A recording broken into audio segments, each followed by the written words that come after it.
মিষ্টি বউ আমার কেন দেখি মন খারাপ তোমার।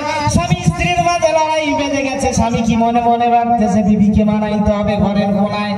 যখন গিয়ে ঘরের কোনার মধ্যে বিবির পাশে বসে যায়, বিবি রাগ করে গিয়ে অন্য কোনার মধ্যে বসে। তখন স্বামী বলে বিবিকে বোঝার জন্য, বিবি রে তোমার কি হয়েছে, তোমার এমন অবস্থা হয়ে গেছে কেন? তখন আরো রাগ করে উঠে যায় সকা। স্বামী কি বলে জানেন?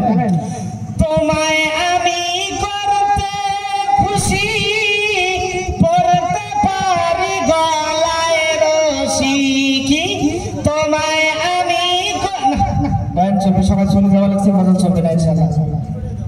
ইনশাআল্লাহ নারায়ে তাকবীর। এক ভাই দোয়া করছে, 100 টাকা দান করছে। আল্লাহ রাব্বুল আলামিন তার বারকত করুন, আল্লাহুম্মা আমিন। ইনশাআল্লাহ তোমার ভাই খবর বেমার মারা গেছে। আল্লাহ রাব্বুল আলামিন যেন এনার বড় ভাইকে জান্নাতুল ফিরদাউসের মধ্যে ঠিক না